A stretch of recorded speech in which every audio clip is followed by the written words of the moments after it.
Everyone আপোনালোক সকলোকে learn and craft with মি চেনেলটোলৈ স্বাগতম জনাইছোঁ। এই ভিডিঅ'ত আমি আলোচনা কৰিব ওলাইছোঁ ক্লাছ 7ৰ মেথছৰ চেপ্টাৰ নম্বৰ 13। ইয়াৰ নাম আছিলে এক্সপনেন্টছ এণ্ড পাৱাৰ, অৰ্থাৎ সূচক আৰু ঘাত। যোৱা ক্লাছত আমি এক্সাৰচাইজ 13.2 কুৱেশ্যন নম্বৰ 1ৰ আটাইকেইটা কুৱেশ্যন ডিছকাছ কৰিছিলোঁ। তো এই ভিডিঅ'ত আমি ষ্টাৰ্ট কৰিম কুৱেশ্যন নম্বৰ 2ৰ পৰা। ইয়াৰ আগৰ ভিডিঅ'খিনি যদি তোমালোকে চাব বিচৰা লিংকটো ডেছক্ৰিপশ্যন বক্সত দিয়া আছে। ক্লাছ 7 মেথছ বুলি এটা প্লেলিষ্ট বনোৱা আছে, তাতে ক্লিক কৰিলে তোমালোকে আটাইখিনি ভিডিঅ' একেলগে পাই যাবা। ঠিক আছে, যদি বিচৰা চাই ল'বা। এতিয়া দিছে চোৱা কুৱেশ্যন নম্বৰ 2ত যে express in terms of prime factor and write in exponential form. অৰ্থাৎ কি কৈছে, express in terms of prime factor মানে প্ৰাইম ফেক্টৰ মানে হৈছে মৌলিক উৎপাদক। ঠিক আছে, মৌলিক উৎপাদকত মানে পূৰণফল হিচাপে প্ৰকাশ কৰিব দিছে, লগতে ৰাইট ইন এক্সপনেনচিয়েল ফৰ্ম অৰ্থাৎ সূচকীয় ৰূপত প্ৰকাশ কৰিব দিছে। সূচকীয় ৰূপ মানে কোনবিলাক? এইবিলাক, যেনে ধৰা 2 to the power 3, 3 to the power 3, এইবিলাক কি হৈছে সূচকীয় ৰূপ, হয়নে? এক্সপনেনচিয়েল ফৰ্ম। তো আমি কি কৰিব লাগিব, সেই এক্সপনেনচিয়েল ফৰ্মত নিব লাগিব। চোৱা এতিয়া আমি কেনেকৈ কৰিম। কুৱেশ্যন নম্বৰ 1ত দিছে 7, 6, 8। তো পোনপ্ৰথমে আমি কি কৰিব লাগিব, 7, 6, 8ক উৎপাদকত ভাগি ল'ব লাগিব। তাৰ কাৰণে সদায় এককৰ ঘৰৰ সংখ্যাটো চাবা কি আছে। এককৰ ঘৰৰ সংখ্যাটো যুগ্ম নে অযুগ্ম নে শূন্য আছে নে 5 আছে তোমালোকে চাবা। হ'ল, যদিহে তোমাৰ এককৰ ঘৰৰ সংখ্যাটো যুগ্ম হয় তেনেহ'লে 2ৰে বাৰ দিবা। হ'ল, এতিয়া ইয়াতে আমি চালোঁ এককৰ ঘৰত আমাৰ যুগ্ম সংখ্যা আছে 8 আছে, সেইকাৰণে আমি 2ৰে দিছোঁ। হ'ল, 2ৰে 7ক কেইবাৰ যাব, 2 3 গুণ 6, 7ৰ 6 গ'ল থাকিল 1, 1টো বহিলে এইটো 6ৰ আগত 16 হ'ল, 2 8 গুণ 16, 2 4 গুণ 8 হ'ল, এইটো 8 থাকি গ'ল, 2ৰে 4 বাৰ গ'ল 8ক, 2 4 গুণ 8। আকৌ 2ৰে দিয়া 2 এগুণ 2, 3ৰ 2 গ'ল থাকিল 1, 1টো বহিলে 8ৰ আগত 18 হ'ল, 2 9 গুণ 18 হ'ল, 4 থাকিলে 2 2 4। আকৌ যুগ্ম সংখ্যা আহি গ'ল 2ৰে দিয়া, 2ৰে 19ক কেইবাৰ যাব, 2 9 গুণ 18। তো ইয়াতে কিমান আহিব, 9 বাৰ, 2 9 গুণ 18। তো 19 18 গ'ল থাকিল 1, 1টো বহিলে 2ৰ আগত, কিমান হ'ল 12। তো 12ক 2ৰে কেইবাৰ যাব, 6 বাৰ যাব, 2 6 গুণ 12। আকৌ 2ৰে দিয়া, 2ৰে 9ক কেইবাৰ যাব, 2 4 গুণ 8 হ'ল, 9ৰ 8 গ'ল থাকিল 1, 1টো বহিলে 6ৰ আগত 16 হ'ল, 2 8 গুণ 16। আকৌ 2ৰে দিয়া 2 2 গুণ 4, 2 4 গুণ 8, 24 ওলালে, 2 12 গুণ 24, 12 ওলালে 2 6 গুণ 12, আকৌ 6 ওলালে 2 3 গুণ 6 হ'ল।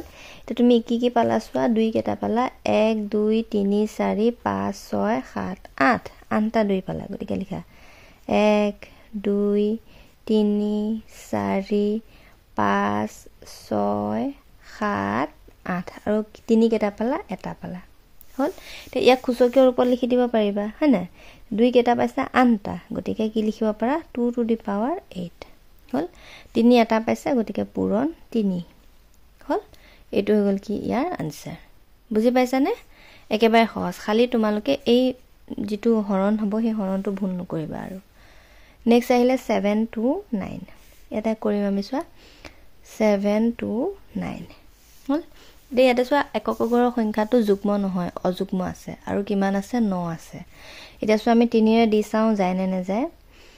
নগ'লে আকৌ বেলেগ সংখ্যা দি দিব লাগিব, হয়নে? 7ক দিয়া 3ৰে, 3 2 গুণ 6, 7ৰ 6 গ'ল থাকিল 1, 12 হ'ল, 3 4 গুণ 12, 3 3 গুণ 9 হ'ল, 243 ওলালে। আকৌ 3ৰে দিয়া 3 8 গুণ 24, 3 গুণ 3, আকৌ 3ৰে দিয়া 3 2 গুণ 6, 8ৰ 6 গ'ল থাকিল 2, 2টো বহিলে 1ৰ আগত 21 হ'ল, 2 7 3 7 গুণ 21। আকৌ 27ক 3ৰে দিয়া 3 9 গুণ 27, 3 কেইবাৰ গ'ল, 3 3 গুণ 9 হ'ল। এতিয়া চোৱা ইয়াতে তুমি কেইটা পালা, 3 1 2 3 4 5 6, 6টা 3 পালা। গতিকে লিখি দিয়া 1 2 3 4 5 6 হ'ল। এতিয়া এইটো ইকুৱেল টু কি লিখিব পাৰা, 3 to the power 6। বুজি পাইছেনে? 3 যিহেতু 6টা আছে সেইকাৰণে আহি গ'ল 3 to the power 6। বুজি পালানে? নেক্সটটো চোৱা, নেক্সট তোমালোকৰ দিছে 128, আকৌ ইফালে 625 হ'ল। এতিয়া এইটো দুটা দিছে, আমি দুইটাৰে উৎপাদকত ভাগি ল'ম প্ৰথমতে।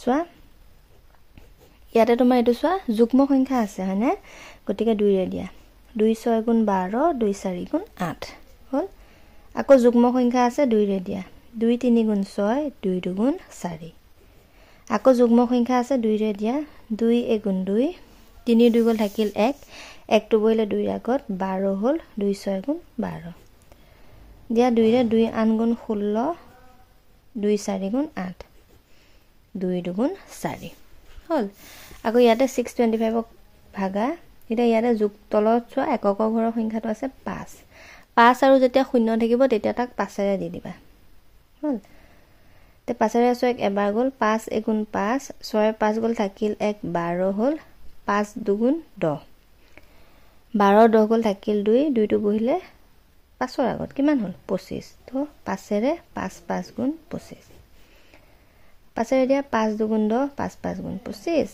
25 ক 5 5 গুণ 25 হল তাৰ মানে ইয়াত তুমি 5 4টা পালা ইয়াত তুমি 2 কেটা পালা 1 2 3 4 5 6 7টা পালা এতিয়া চোৱা ইয়াতে 2 কেটা পালা 7টা যেহেতু পালা এটা ইকুৱেল টু তুমি লিখি দিবা 2 7টা হনে এটা দুটা তিনটা চাৰিটা পাঁচটা ছটা সাতটা লগতে 5 4টা পাইছা গতিকে 1 2 3 4 হল নেক্সট এটা কি লিখিব পাবা 2 7টা যেটো 2 টু দি পাৱাৰ 7 5 4টা গতিকে 5 টু দি পাৱাৰ 4 হল এটো হৈ গল ইয়াৰ আনসাৰ নেক্সট তোমালোকৰ আছে 64 আৰু 7 to 9 তে 7 to 9 টো আমি কৰি আহিছো কিমান পাইছো এটো 3 to the power 6 তো আমি এটো আকৌ কৰি নাথাকো আৰু তোমালোকে কৰি দেখাবা আমি ইয়াতে অকল 64 টো কৰিম 64 টো কৰিছো একক ঘৰৰ যুগ্ম সংখ্যা যেহেতু আছে গতিকে 2 ৰে দিয়া 2 3 গুণ 6 2 2 গুণ 4 32 ওলালে আকৌ 2 ৰে দিয়া 2 1 গুণ 2 এক বাকি ৰৈ 12 হল 2 6 গুণ 12 2 8 গুণ 16 2 4 গুণ 8 2 2 গুণ 4 হল 2 কেটা পালা 1 2 3 4 5 6 6টা 2 পালা গতিকে লিখা 1 2 3 4 5 6 হল লগতে 7 to 9 টো তোমালোকে কৰি দেখাবা আৰু আগতে যেটো আমি কৰি আহিছো ইয়াতে আহিলে 81 নেক্সট আহিলে 27 নেক্সট আহিলে 9 তাৰপিছত আহিলে 33 কেটা তিনি 1 2 3 4 5 6 গতিকে 6টা তিনি ইয়াতে লিখি দিয়া কি হ'ব 1 2 3 4 5 6 এটা নেক্সট সূচকীয় ৰূপটো লিখিব পাৰিবা 2 কেটা আছে চোৱা 1 2 3 4 5 6 গতিকে লিখি দিয়া 2 to the power 6 আৰু তিনিও কেটা পালা 6টাই পালা গতিকে 3 to the power 6 বুজি পালা আনসাৰটো আহি গল 2 to the power 6 into 3 to the power 6 hall next তো চোৱা এতিয়া 1000 টো ভাগা একক ঘৰত শূন্য আছে গতিকে 5 ৰে দি চাও 5 2 গুণ 10 0 0 আকৌ 5 ৰে দি চাও 5 4 গুণ 20 শূন্য নামি আহিলে হল আকৌ 5 ৰে দিয়া 5 8 গুণ 40 হল এটা 8 কেবা যাব 2 4 গুণ 8